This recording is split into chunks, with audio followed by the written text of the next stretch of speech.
gabdhaha diyadoodu waa waxa weeyaan ama magtoodu waa 100 weeye anu markaan saaleeyahay cid igu khasbaysana ma jirto cid aan u danayn hayana ma jirto cid aan xeer ka sugo hayana ma jiro ilaahay dartii baan saa u leeyahay waa inay aynu wixii hadda ka dambeey ilaahay ka cabsano waxan waa xuquuq weeye gabadha dhimatay dhiigeeda caruurteeda xaq u leh ehelkeedii ba xaq u leh xaqaasna waa 100 oo sida ragga oo kala aha hala siiyo 100kaas saasaan leeyahay on kula talinaya dawladda on kula talinaya culimada on kula talinaya odayaasha on kula talinaya ruux alla ruux ilaahay ka cabsanaya oo xuquuqda ilaalinaya dhanba aan kula talinaya masaladaasi waan arkay maalmahan in la isdhex waday social media maqtac video oo uu leeyahay nin la yiraahdo Dr. Nuur Cabdi Guule ninaan isnaqaano way muddo dheer oo masalada magta dumarka uga hadlaya si xamaasa oo mujtamaca oo dhan culimada iyo maxkamadaha iyo dawladda iyo odayaasha iyo ka dalbanaya in dumarka xaqooda la siiyo oo mag kaamil ah oo 100 la siiyo shariicaduna inay sidaa qabto waa dhaystay maqtacaas doctorkana waa isaqaanaa laakiin masaladaasi qaabka uga hadlay qaab saxsan ma aha مسألة waxay kamid tahay من المسائل المفروغ منها منذ عهد قديم مسائل واهر لدميي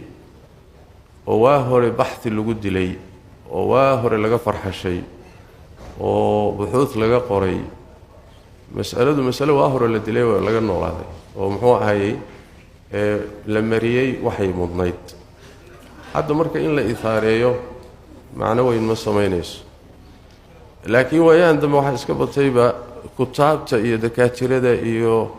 rag baa waxay shaqul ka dhigteenba xaalad abuur wax leeyahay inay uu xaalad abuuraan oo la wadwado oo la radiyo oo bahashi oo maqasid Allahu a'lam laakiin arintaasi faa'iido weyn ma soo kordhiso waxaan arkahay midalan maalmahan wadaad Sacuudiyaan oo la yiraahdo Salih al-Maghamisi oo الله muxuu ahay waxaan rajaynayaa inuu ilaahay igu kaalmeeyo in aan sameeyo madhab fiqhiya oo cusub oo culimadu radinayso war maqaamisiyo madhabka cusub ee Kenya fiqhiya ee muxuu ahay 1200 sano aan jirin waa nooc iska ithaara ah waa nooc iska xaalad abuur ah marka hawlahaas oo kaleeto in dadka lagu mashquuliyo runtii ma fiicna masalada hadan si fudud si kooban uga jawaabo waa baxthi u baahan waqti dheer in la siiyo laakiin doctorku wuxuu sheegayaa inuu mutakhassis ku yahay quraanka iyo xadiiska 20 sano aan baarayay buu masaladaas magta dumarka hadana maca dalika maqtaca yarka ah waqti kooban socday waraysi la yeeshay ayuu wuxuu galayaa khaladaad uu san gelin ardayga mubtadi ah ardayga cilmiga bilowga ku ah khaladaad uu san gelin buu galayaa waxa kamid ah midalan oo badiiyo iska cad dhowr aayadood buu soo dalishaday ama hadalkiisa keenay dhowrka aayadood laba mis saddex way ahaayeen laba kamid ah xataa akhrintoodu khaldaya ayada cumdaha uu aad ugu dul wareegay من قتل مؤمنا خطأ فتحرير رقبة مؤمنة ودية مسلمة لأهله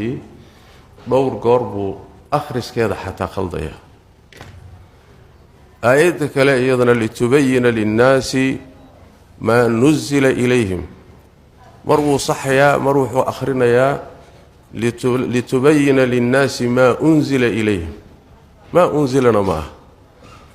marka xataa aayadihii quraanka ahaa akhriskoodii ayuu khaldaya culumta kale sidoo kale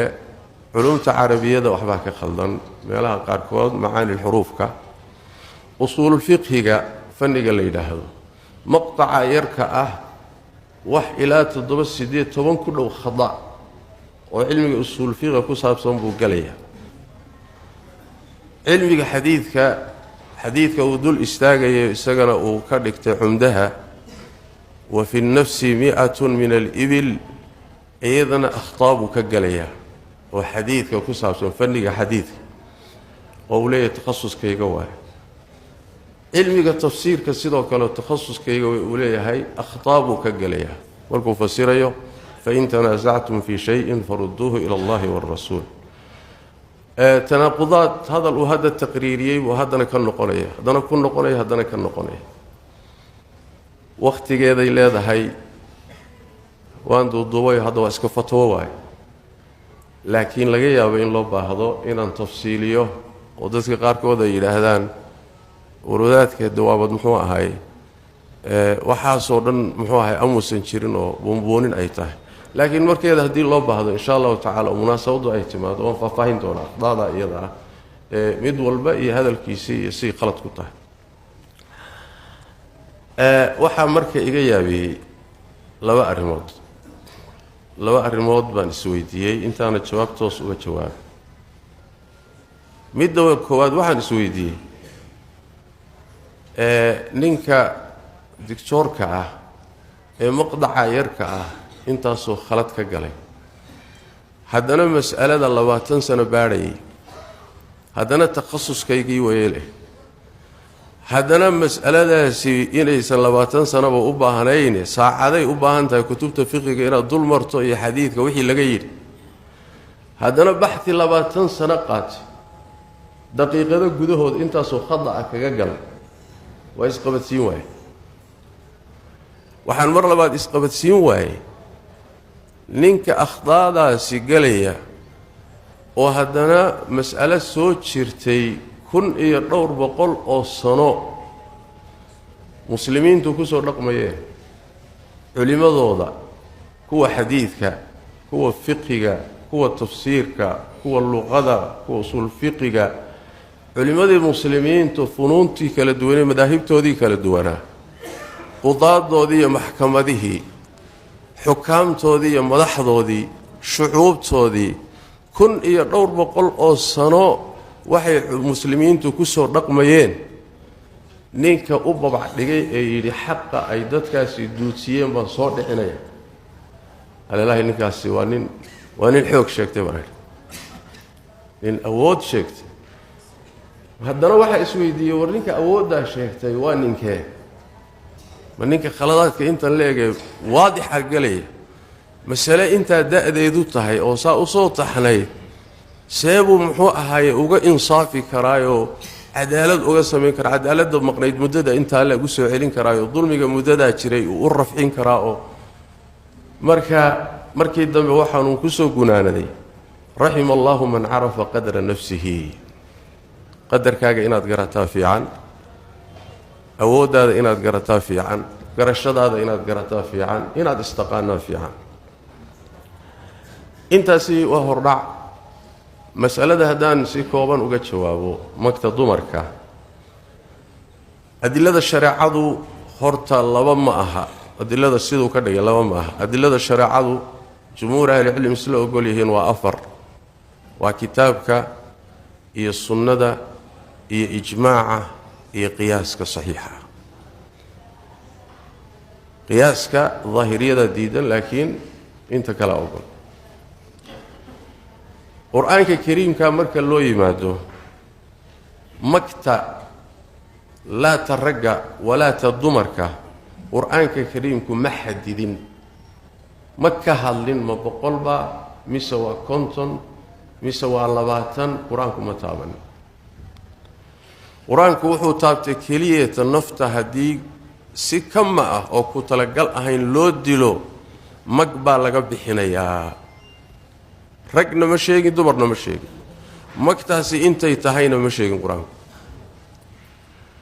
sidaas daraadeed khaladaadkiisa waxa kamida inuu mar walba ku soo celinayo aayad quraan ah meesha taalo mas'alada ka hadlaysa waana been abuurad quraanka uu ku sameeyo sax ma aha quraanku magta xadeeda kama hadlin asaguna mar buu sheegay hadana uu ka noqonay hadana uu sheegay hadana aayadan haysta buu leeyahay sidaas daraadeed quraanku mag buu sheegay laakiin maqaadiirta magta iyo qadarkeeda iyo maxaa'id walba laga bixinayaa quraanku ma ka hadlin meel iska dhig aan u nimaadno xadiista nabiga sallallahu alayhi wasallam